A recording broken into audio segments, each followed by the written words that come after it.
আসসালামু আলাইকুম ওয়া রাহমাতুল্লাহি ওয়া বারাকাতুহু।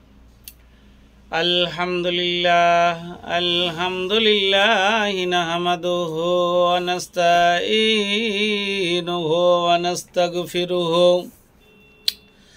ওয়া নু'মিনু বিহি ওয়া নাতাওয়াক্কালু আলাইহি ওয়া নাউযু বিল্লাহি মিন শুরুরি আনফুসিনা ওয়া মিন সাইয়্যাতি আমালিনা।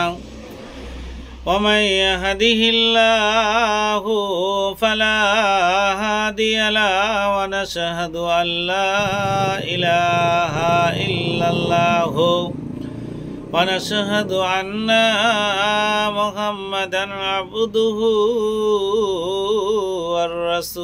ورسوله أما بعد أعوذ بالله من الشيطان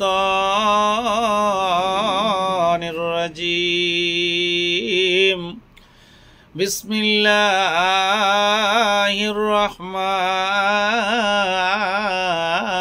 الرحيم يا أيها الذين آمنوا إذا نودي للصلاة من يوم الجمعة فاسعوا إلى ذكر الله وذروا البيع ذلكم خير لكم إن كنتم تعلمون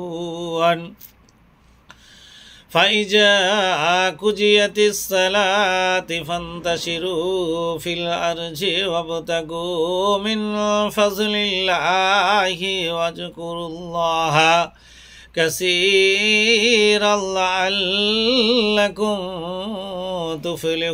تفلحون وإذا رأوا تجارة أو لهوا انفضوا إليها وتركوك قائما قل ما عند الله خير من اللهو ومن التجارة والله خير الرازقين সদাকাল্লাহুল আযীম। প্রথম খলিফা হযরত আবু বকর রাদিয়াল্লাহু তাআলা আনহু নিয়ে আপনাদের সামনে দু চারটা কথা বলবো ইনশাআল্লাহ। আমাদের প্রিয় নবী হযরত মুহাম্মদ সাল্লাল্লাহু আলাইহি ওয়াসাল্লামের সর্বাধিক প্রিয় সাহাবী ছিলেন হযরত আবু বকর রাদিয়াল্লাহু তাআলা আনহু। মক্কার কুরাইশ বংশের তায়ম গোত্রে 573 খ্রিস্টাব্দে তিনি জন্মগ্রহণ করেন। তার পিতামাতা উভয়ই মহানবী সাল্লাল্লাহু আলাইহি ওয়াসাল্লামের হাতে ইসলাম ধর্ম গ্রহণ করেছিলেন। শিশু বয়স হতেই তিনি কমল ও সুন্দর এবং নম্র ভদ্রের মানুষ ছিলেন। তিনি হচ্ছেন আমাদের প্রিয় খলিফা প্রথম হযরত আবু বকর রাদিয়াল্লাহু তাআলা আনহু। শিক্ষা দীক্ষায় তিনি ছিলেন সুপরিচিত। শিক্ষা শেষ করে তিনি গোত্রীয় পেশা হযরত আবু বকর রাদিয়াল্লাহু তাআলা আর যে গোত্রীয় পেশা ব্যবসায়িক, তিনি ব্যবসা করতে গিয়েছিলেন। সেই ব্যবসাটা কোন জায়গায় করতে গিয়েছিলেন সেটাও আপনাকে বলছি। ওই সময় হযরত মহানবী সাল্লাল্লাহু আলাইহি ওয়াসাল্লাম সমবয়সী হওয়ার সময় তার সাথে হযরত আবু বকর রাদিয়াল্লাহু তাআলা গভীর বন্ধুত্ব ছিল এবং মহানবী সাল্লাল্লাহু আলাইহি ওয়াসাল্লাম তখনও নবী হতে পারেননি। তখন থেকেই তিনি হযরত আবু বকর রাদিয়াল্লাহু তাআলা আনহুর কাছে বন্ধুত্বর মতো পড়েছিলেন। তিনি মদিনায় কখন কিভাবে হিজরত করেছিলেন সেই বিষয়টা আপনাদের সামনে নিয়ে দু চারটে কথা বলেই ইনশাল্লাহ শেষ করে দেব। হযরত আবু বকর রাদিয়াল্লাহু তাআলা একবার ইয়ামানে বাণিজ্যে গেলেন এবং বাণিজ্য থেকে এসেই শুনলেন যে আমার প্রিয় রসুল হযরত মুহাম্মদ সাল্লাল্লাহু আলাইহি ওয়াসাল্লাম নবিয়ত পেয়েছেন। তখন তিনি কোনো দিকে না গিয়ে সরাসরি আমার প্রিয় রসুল হযরত মুহাম্মদ সাল্লাল্লাহু আলাইহি ওয়াসাল্লামের হাতে হাত রেখে ইসলামকে কবুল করলেন এবং ইসলাম যখন কবুল করলেন তখন সোজা প্রচুর মুসলমান হয়ে গেলেন এবং ইসলাম প্রচারের কারণে মক্কার লোকেরা নবী করিম হযরত মুহাম্মদ সাল্লাল্লাহু আলাইহি ওয়াসাল্লামের উপর শত্রুতা বেড়ে গেল এবং সেই সঙ্গে হযরত আবু বকর রাদিয়াল্লাহু তাআলা আনহুর উপরও শত্রুতা বেড়ে গেল। প্রচুর অত্যাচার শুরু হলো এবং নবী করিম সাল্লাল্লাহু আলাইহি ওয়াসাল্লাম মক্কার কাফেররা তাকে হত্যা করার টার্গেট নিল এবং এই সময় হযরত আবু বকর রাদিয়াল্লাহুকে সঙ্গে নিয়ে মদিনায় তিনি হিজরত করলেন। তিনি কিভাবে ইসলামের সেবা করবেন সেই ব্যাপারটা নিয়ে যখন তিনি করতে লাগলেন বা ভাবতে লাগলেন তখন কি অবস্থা হলো। হযরত আবু বকর রাদিয়াল্লাহু তাআলা আনহু ইসলাম প্রচারের জন্য সর্বস্ব বিলিয়ে দিয়েছিলেন। তিনি কিন্তু কোরপতি মানুষ, তেনার এত টাকা ছিল, এত পয়সা ছিল, এত ধনসম্পদ ছিল আপনি কল্পনা করতে পারবেন না। কিন্তু এর পরেও কিন্তু আমার প্রিয় রসুল হযরত মুহাম্মদ সাল্লাল্লাহু আলাইহি ওয়াসাল্লামের খুব প্রিয় একজন ছিলেন আবু বকর।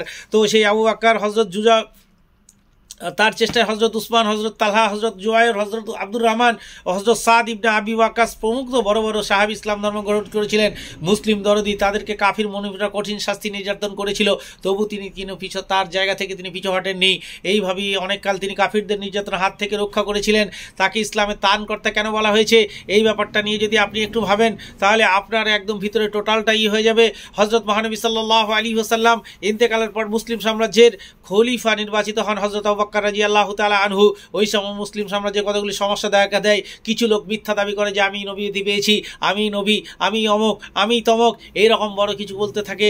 সেই সময় জাকাত দিতে অস্বীকৃতি জানায়, কেউ ইসলাম ত্যাগ করে। হজরত আবু বকর রাদিয়াল্লাহু তাআলা কঠোরভাবে বিশৃঙ্খলা দমন করে শান্তি ফিরিয়ে আনেন। নবী করিম মুহাম্মদ সাল্লাল্লাহু আলাইহি ওয়াসাল্লামের আদর্শ মতো দেশের শাসন কার্য পরিচালনা করেন। তারপর শাসনকালে 633 খ্রিস্টাব্দে ইয়ামার যুদ্ধ হয়। এই যুদ্ধে হাফিজ সাহাবী শহীদ হন এবং সংরক্ষণ করার নির্দেশ দেন। সেই সময় তাদের যুগের কাগজ ছিল না, তালের পাতা, হাড়ে, সাহাবীগণ গাছের বাকলে বিভিন্নভাবে সেই আরবি অক্ষরগুলোকে লিখে রেখে একদম সুন্দর করে কপি করে রেখেছিলেন। এবং তার স্ত্রী হাফসার নিকট গচ্ছিত করে রাখলেন। ইসলামের এইসব মহৎ কর্মের জন্য তাকে ইসলামের ত্রাণকর্তা বলা হয়েছে। হজরত আবু বকর রাদিয়াল্লাহু তাআলা আনহুর চরিত্র কেমন ছিল, তিনি কত সালে মৃত্যুবরণ করেন। হজরত আবু বকর রাদিয়াল্লাহু তাআলা ছিলেন সাদাসিধে মানুষ, জাঁক জমক পছন্দ করতেন না। তিনি জ্ঞানী গুণী দানশীল ছিলেন। মানুষের সেবা করতে তিনি সবচেয়ে বেশি পছন্দ করতেন। ইসলামের সেবায় নিয়োজিত আবু বকর রাদিয়াল্লাহু তাআলা দান ছিল অতুলনীয়। তিনি ইসলামের জন্য সর্বস্ব বিলিয়ে দিয়েছিলেন। এই জন্যই মহানবী সাল্লাল্লাহু আলাইহি ওয়াসাল্লাম বলেছেন, সমর্থ ধনসম্পদ দিয়ে আমাকে সবচেয়ে বেশি উপকার করেছে আবু বকর। তিনি 634 খ্রিস্টাব্দে 23 আগস্ট ইন্তেকাল করেন। ইন্না লিল্লাহি ওয়া ইন্না ইলাইহি রাজিউন। এরপরে কালকে আমি বলেছি হজরত উসমানের কথা, তারপরে ইউসুফের হজরত উমর ফারুকের কথা, শেষ কথা আলীর কথা নিয়ে আগামীকাল আসবে ইনশাল্লাহ। আজকে এই পর্যন্তই। আসসালামু আলাইকুম ওয়া রাহমাতুল্লাহি ওয়া বারাকাতুহু।